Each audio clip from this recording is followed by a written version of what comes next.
Hello friends, welcome to my YouTube channel Prasmit learning point. दोस्तों, आज आपका स्वागत है हमारे न्यू टॉपिक और न्यू कॉन्सेप्ट के साथ जो मैं आज आपको पढ़ाने वाला हूँ अपनी न्यू वीडियो में।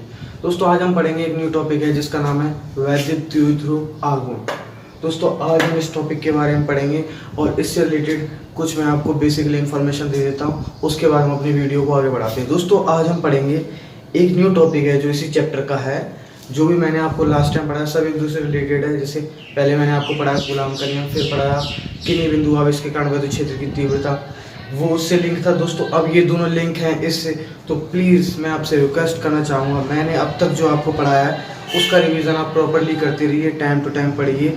कम से कम दिन में एक दो बार उसका रिवीजन प्रॉपर्ली कीजिए, जो आपके मायने वो बैक वाला सेट है, जिससे आपको आगे के पढ़ने में कोई दिक्कत ना हो। क्योंकि हर चीज़ का लिंक किसी न किसी से होता है। अगर आपको बैक का नहीं याद होगा तो ये कैसे आप करेंगे। दोस्तों, बिना देरी करते हम शुरू करते हैं वीडियो।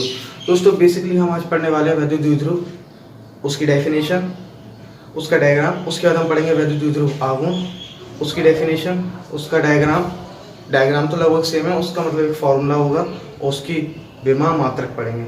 उसके बाद दोस्तों हम एक आज नया डेरिवेशन करने जा रहे हैं जिसका नाम होगा वैद्युत द्विध्रुव की सहायता से किसी बिंदु P पर या किसी बिंदु कुछ भी मान लीजिए विद्युत क्षेत्र की तीव्रता ज्ञात करनी है उसकी अच्छी स्थिति में। तो दोस्तों, बिना देरी के हम वीडियो स्टार्ट करते हैं नाउ। दोस्तों, शुरू करते हैं वीडियो, लेट्स गो। दोस्तों, आज हम पढ़ेंगे पहला कॉन्सेप्ट है हमारा वैद्युत द्विध्रुव। वैद्युत द्विध्रुव की डेफिनेशन होती है, मैं आपको पहले मौखिक बता देता हूँ, उसके बाद हम रिटर्न रूप से लिखेंगे। इसकी डेफिनेशन होती है, यदि परमाणु में समान परंतु विपरीत प्रकृति के आवेशों को अति सूक्ष्म दूरी पर रखा जाए तो उस प्रकार बना निकाय को हम वैद्युत द्विध्रुव कहते हैं। दोस्तों, यही इसकी डेफिनेशन है, तो मैं आपको इसकी डेफिनेशन लिखा देता हूं। यदि परिमाण में समान परंतु विपरीत प्रकृति के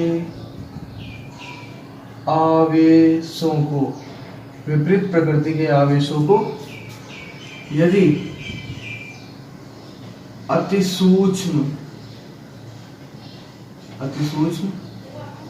दूरी पर रखा जाए तो इस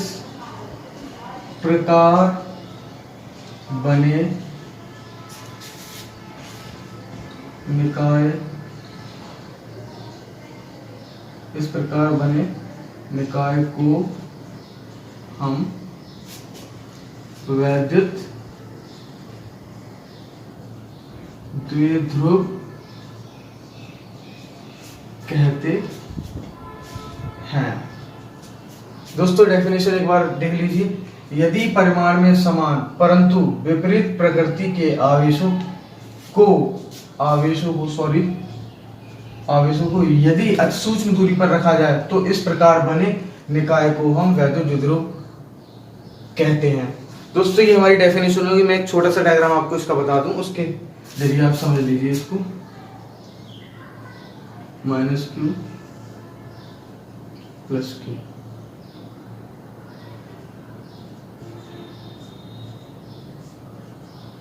दोस्तों, ये हमारा एक वैद्युत द्विध्रुव हो गया। इसकी जो दिशा होती है, दिशा इसकी, ये पॉइंट नोट कर लेना आप, इंपॉर्टेंट पॉइंट होता है, नेगेटिव से पॉजिटिव की ओर होती है। दोस्तों, इसकी दिशा नेगेटिव से पॉजिटिव की ओर होती है और इनकी बीच की दूरी 2l होती है, निश्चित होती है। क्योंकि कोई भी चीज दो रखी है, अगर उनके मध्य से अगर दूरी नापी जाए तो हाफ होगी, तो इसलिए इसको हम 2l कहते हैं। और इस तरफ l होगी और इस तरफ l होगी, तो मिलकर 2l बनेगी। अब दोस्तों, आप कहोगे कि 2l ही क्यों हम लोगों ने माना? तो दोस्तों, कैलकुलेशन को इजी करने के लिए, सरल करने के लिए हमने 2l किया। मान लो हम इस जगह ऐड कर लेते x/2 और x/2, फिर इसको फिर x लिखते, तो ये सही नहीं था, इससे कैलकुलेशन हार्ड हो जाती। अब क्या है, हम x/2 को हटा के डायरेक्ट 2l कर देते हैं और l कर देते हैं, तो आगे डेरिवेशंस में जो हमारी इक्वेशन बनेगी या जो भी लैंग्वेज बनेगी बहुत इजी बनेगी। इससे कोई हमको प्रॉब्लम नहीं होने वाली। तो दोस्तों ये हमारा डायग्राम हो गया, इसकी दिशा ये होती है नेगेटिव से पॉजिटिव की ओर। तो दोस्तों प्लीज इसको नोट कीजिए आराम से। फिर मैं इसको बाद आपको एक न्यू डेफिनेशन लिखाने जा रहा हूँ जिसका नाम है वैद्युत द्विध्रुव आघूर्ण। तो प्लीज इसको नोट कर लीजिए। नोट कर लिया हो तो मैं इसको रब कर देता हूँ, हम अपने नेक्स्ट टॉपिक को लिखते हैं फिर।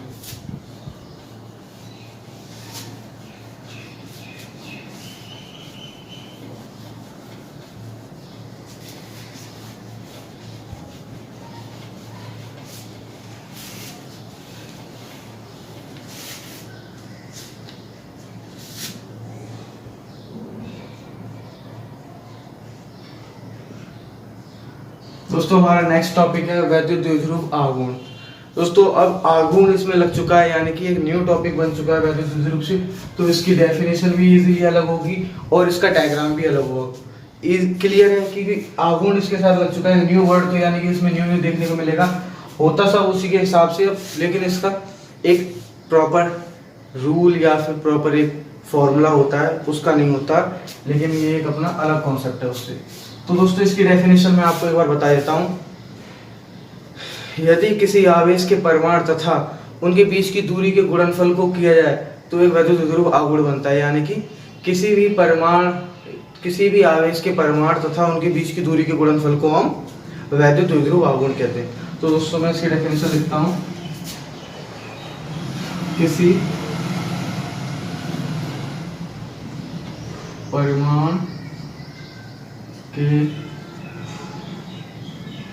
आवेश तथा इनके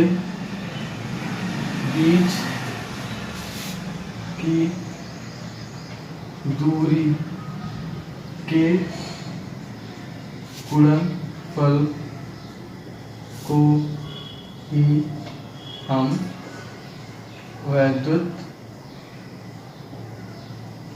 द्विध्रुव आघूर्ण कहते हैं। तो दोस्तों किसी परमाणु के आवेश तथा इनके बीच की दूरी के गुणनफल को वैद्युत द्विध्रुव आघूर्ण कहते हैं। दोस्तों इसकी डेफिनेशन बिल्कुल इजी है, इसका डायग्राम बना देते हैं।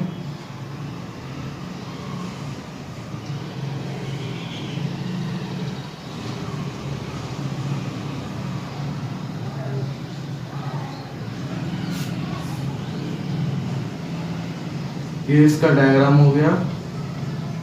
अब दोस्तों हम इसका एक फॉर्मूला है वो लिख देते हैं। इसे पहले ये लिखेंगे किससे प्रदर्शित करते हैं, इसे P से प्रदर्शित करते हैं। तो फॉर्मूला क्या बनेगा दोस्तों, P इक्वल टू आवेश तथा इनके बीच की दूरी। तो आवेश ही हो गया, इनके बीच की दूरी क्या है 2L। 2L ही तो है बीच की दूरी, LL तो हाफ हाफ है, लेकिन टोटल बीच की दूरी 2L है। तो Q मल्टीप्लाई का साइन आएगा गुणनफल, तो Q इंटू 2 है। तो दोस्तों यही इसका फॉर्मूला बन गया। तो दोस्तों ये डेफिनेशन कितने आसान तरीके से मैंने आपको बता दी है, और इसका डायग्राम भी, और सिंपली तरीके से इसका फॉर्मूला भी मैंने लिख दिया।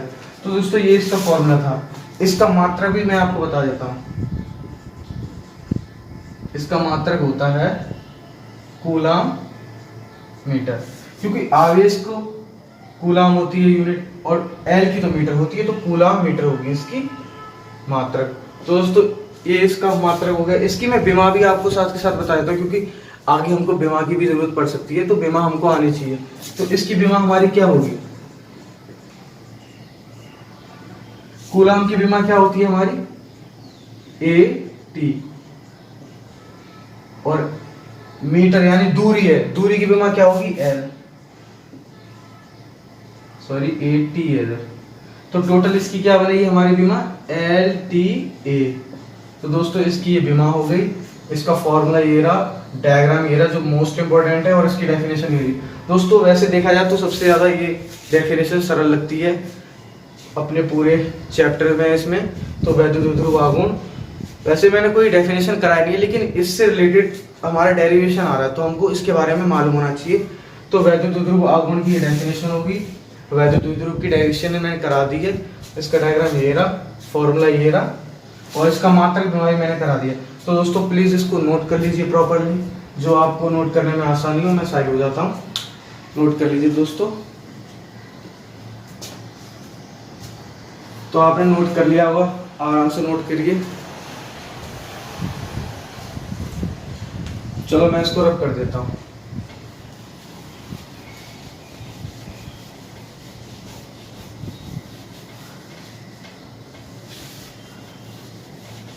अब दोस्तों हमारा डेरिवेशन आने वाला है, जो हमारे लिए बहुत ही ज़्यादा मोस्ट इम्पोर्टेंट है। तो प्लीज़ इसके डेरिवेशन को बिल्कुल भी स्किप मत कीजिएगा। इसका डेरिवेशन स्टार्ट करते हैं। बहुत ही इजी डेरिवेशन है। किसी विद्युत द्विध्रुव के कारण, किसी वैद्युत द्विध्रुव के कारण अक्षीय स्थिति में उस बिंदु पर विद्युत क्षेत्र की तीव्रता। दोस्तों ये बहुत ही इजी डेरिवेशन और बहुत ही इम्पोर्टेंट डेरिवेशन है हमारे लिए क्लास 12 के लिए। तो इसको प्लीज ध्यान से देखिए। किसी वैद्युत द्विध्रुव के कारण अच्छी स्थिति में उस बिंदु पर वैद्युत क्षेत्र की तीव्रता को हमें ज्ञात करना है। तो अब हम डेरिवेशन स्टार्ट करने जा रहे हैं। तो प्लीज अपने एक नए जो उसके साथ इस वीडियो को देखिए और वीडियो को स्किप मत कीजिए। तो शुरू करते हैं दोस्तों। इसका मैं डायग्राम सबसे पहले आपको समझा दूं, जो बहुत ही ज़्यादा इंपॉर्टेंट है। जो डायग्राम है, बिना डायग्राम के दोस्तों आपको मालूम होगा ना कोई फॉर्मूला निकल सकता है ना कोई लैंग्वेज। तो लैंग्वेज भी पूरी डेरिवेशन पूरा हर कोई डायग्राम के ऊपर होता है। ये माइनस क्यू आवेश, ये प्लस क्यू आवेश, और ये यहाँ के बीच की दूरी। अब दोस्तों ये तो इसका सिंपल डायग्राम हो गया वैद्युत का। अब जिस बिंदु पर हमें क्षेत्र की तीव्रता ज्ञात करनी है वो यहाँ पर है, ये बिंदु P, जो कि इसके मध्य से r दूरी पर स्थित है। और ये हमारी वैद्युत क्षेत्र की तीव्रता होगी हमारी E2, और ये होगी हमारी E1। तो दोस्तों ये हमारे डायग्राम हो गया। तो डायग्राम को प्लीज ध्यान से देख लीजिए, नोट कर लीजिए, ये बहुत ही इंपॉर्टेंट है। अब चलते हैं अपने नेक्स्ट डेरिवेशन में। दोस्तों मैं आपसे एक बात कहना चाहूंगा, इसमें लैंग्वेजेस भी बहुत होती हैं, लेकिन जो लेट करके माना करके लैंग्वेज होती है उसको आप खुद भी लिख सकते हैं क्लास 12 में आ गए। तो उस डायग्राम पे डिपेंड है। मैं आपको एक बार बता दूं, लेकिन लैंग्वेज आप खुद देखना, क्योंकि लैंग्वेज लिखूंगा तो वीडियो ज़्यादा बड़ी हो जाएगी, तो आपको भी देखने में बहुत बोरिंग महसूस होगी।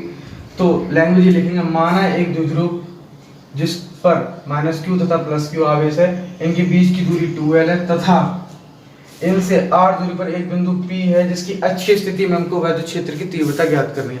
दोस्तों बहुत ही इजी डायग्राम है और इसकी लैंग्वेज भी बहुत इजी है। तो प्लीज इसको आप समझ चुके हैं तो लैंग्वेज आप लिख सकते हैं। मैं डायरेक्ट डेरिवेशन स्टार्ट करता हूँ।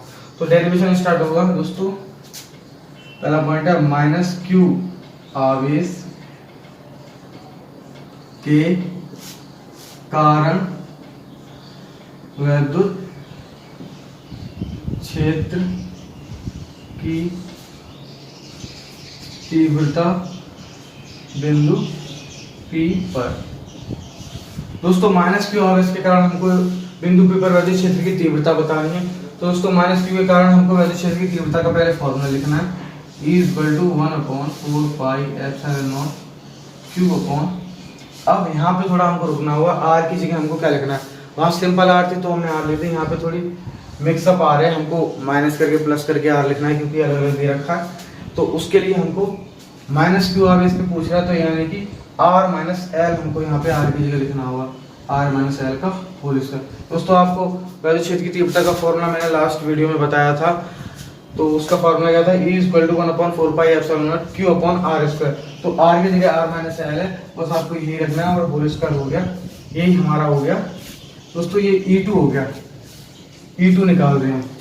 तो E2 हमारी ये निकल आई। अब हम निकालेंगे प्लस क्यू आवेश के कारण वैद्युत क्षेत्र की तीव्रता बिंदु P पर, वो हमारी E1 होगी। तो अब हम निकालते हैं प्लस क्यू आवेश के कारण,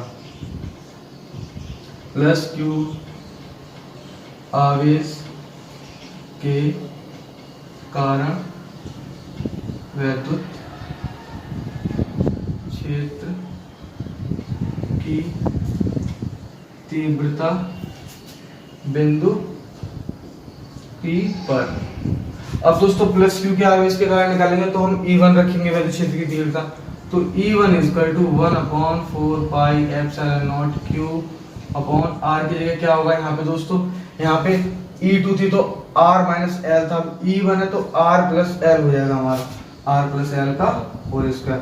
दोस्तों ये हमारा E2 और E1 निकला है। अब हमको एक प्रॉपर वैद्युत क्षेत्र की तीव्रता ज्ञात करनी है, वो हमको अभी नहीं मिल पाई है क्योंकि दो वैद्युत क्षेत्र की तीव्रता आ रही है। तो इसके लिए हमको परिणामी वैद्युत क्षेत्र की तीव्रता ज्ञात करनी होगी बिंदु P पर। तो दोस्तों हम इसको करते हैं आगे डेरिवेशन। दोस्तों मैं ऐसा करता हूँ, इसको आप नोट कर लीजिए, मैं रब करके प्रॉपरली लास्ट पूरा इस पे खत्म कर दूंगा। इसको इतना नोट कर लीजिए, उसके बाद हम आगे चलते हैं। तो प्लीज इसको नोट कर लीजिए,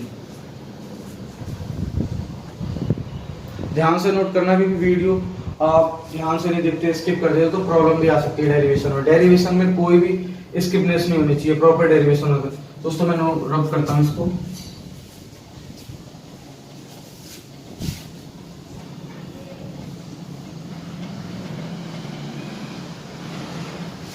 ये यहाँ पे मेरे से एक्स्ट्रा रब हो गया।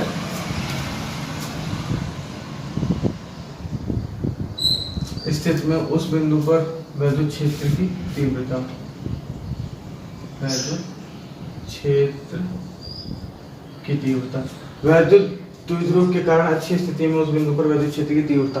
अब दोस्तों उतना आपने नोट कर लिया होगा, तो हम आगे चलते हैं वीडियो को लेके। अब क्या आता है, बिंदु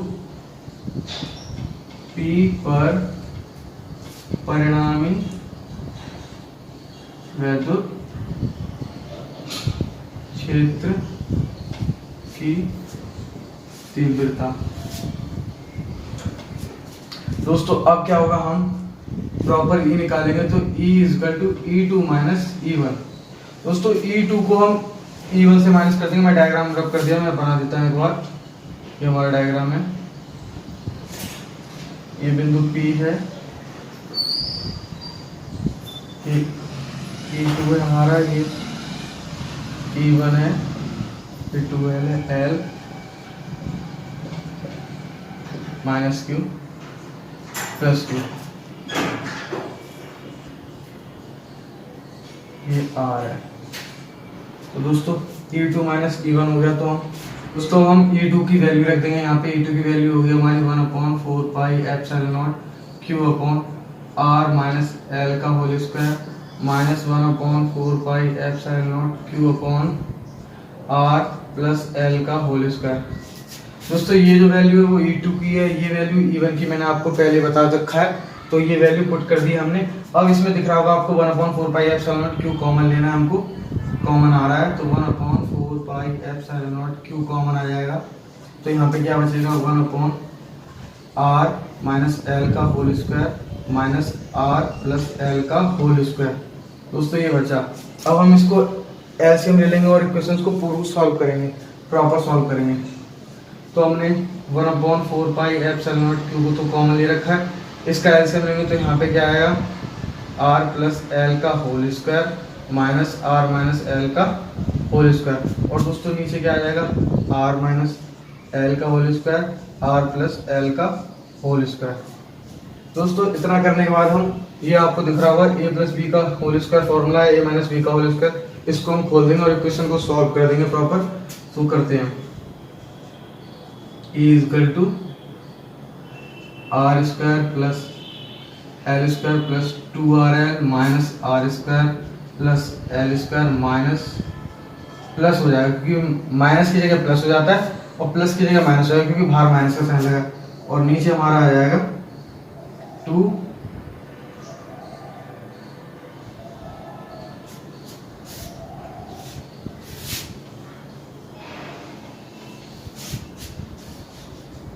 तो इसकी इक्वेशन को हम सॉल्व करते हैं। E equal to 1/4 pi epsilon naught Q और फॉर्मूला को हम खोल देंगे, R square plus L square plus 2RL minus R square minus L square plus 2RL। और दोस्तों इधर एलसीएम क्या आ जाएगा, R माइनस L का whole square R plus L का होल स्क्वायर। दोस्तों अब इसमें आपको दिख रहा होगा कि आर से आर कट गया, एल से एल कट गया और ये मिलके 4RL हो जाएगा। तो दोस्तों E equal to 1/4 pi epsilon naught Q 4RL upon R minus L का whole square R plus L का होल स्क्वायर। दोस्तों अब यहाँ पे एल स्क्वायर जो है वो आर से छोटा है, तो हम इस एल स्क्वायर को एक तरफ से नगण्य या नेगलेक्ट करने के देखेंगे जिससे हमको एक प्रॉपर फॉर्मूला मिले। तो प्लीज वीडियो को इतना देख लिया होगा तो ये इतना नोट कर लीजिए, मैं आगे रख करके आगे कराऊंगा क्योंकि बोर्ड इतना बड़ा नहीं है। तो प्लीज इसको नोट कर लीजिए और मैं इसको रख कर देता हूँ थोड़ी देर में। प्रॉपरली नोट कर लेना क्योंकि वीडियो स्किप मत करना। तो दोस्तों नोट हो जाएगा, मैं इसको रख कर देता हूँ।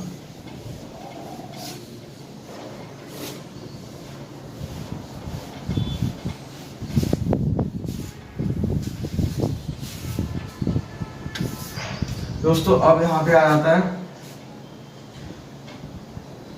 उतना नोट कर लिया। यहाँ पे पॉइंट डाल के लिखेंगे जो L है वो R से बहुत ज़्यादा छोटा है, तो L स्क्वायर भी R स्क्वायर से बहुत ज़्यादा छोटा हुआ, तो L स्क्वायर को हम नगण्य या नेगलेक्ट करने पर, तो दोस्तों क्या निकलेगा यहाँ पे E equal to 1/4 pi epsilon naught 4RL upon R square. तो दोस्तों यहाँ क्या बन जाएगा E equal to 1/4 pi epsilon naught 4, यहाँ पे क्यूब एन लिखना भूल गया, कोई नहीं, क्यूब 4RL अपॉन आर पे पावर 4 हो जाएगा, तो एक पावर आर से कट जाएगी तो यहाँ पे आर क्यू रह जाएगा। तो E equal to 1/4 pi epsilon naught Q 4RL upon R Q. दोस्तों आपको यहाँ पे एक फॉर्मूला दिख रहा होगा, अगर दिख नहीं रहा तो बनाने की कोशिश करेंगे, इस चीज़ को हमेशा आपको याद रखनी है।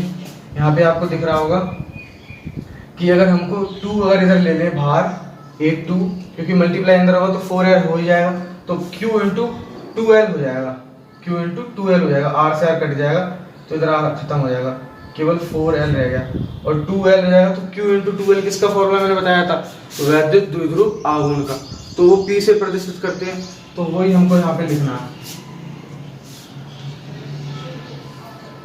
E equal to 1/4 pi epsilon naught Q into 2L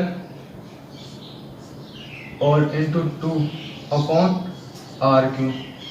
तो दोस्तों यहाँ पे लिख देंगे P equal to Q into 2L। P की जगह हमें ये लिखना है। तो दोस्तों हमारा वैद्युत क्षेत्र की तीव्रता क्या निकलेगी 1/4 pi epsilon naught Q into 2L की जगह तो हम P लिख सकते हैं क्योंकि P अपॉन आर क्यू हमारी ये निकल के आ गई वैद्युत क्षेत्र की तीव्रता वैद्युत द्विध्रुव की अच्छी स्थिति में। किसी वैद्युत द्विध्रुव के कारण अच्छी स्थिति में वैद्युत क्षेत्र की तीव्रता ये होगी हमारी। तो इसको दोस्तों प्लीज प्रॉपर्ली नोट कर लीजिए, हमारी निकल आई है वैद्युत क्षेत्र की तीव्रता। ये डेरिवेशन बहुत ही बड़ा भी था लेकिन बहुत आसान है, अगर एक बार माइंड में सेट हो जाए तो इसको आराम से आप नोट कर लीजिए। मैं एक बार आपको बता दूं, यहाँ पे हमने 4RL को लिख रहा है, L को नेगलेक्ट करने के बाद R का 4 हो गया, 4 से 4 एक कट गया तो Q इंटू 4L हो गया।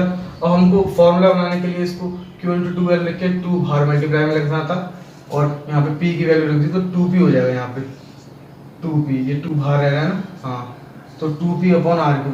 दोस्तों ये हमारी वीडियो कंप्लीट हो चुकी है।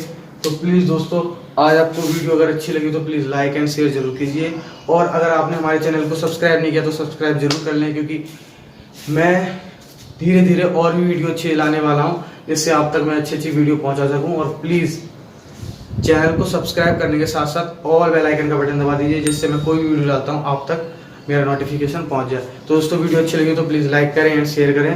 दोस्तों स्वस्थ रहो, व्यस्त रहो, मस्त रहो, बाय बाय।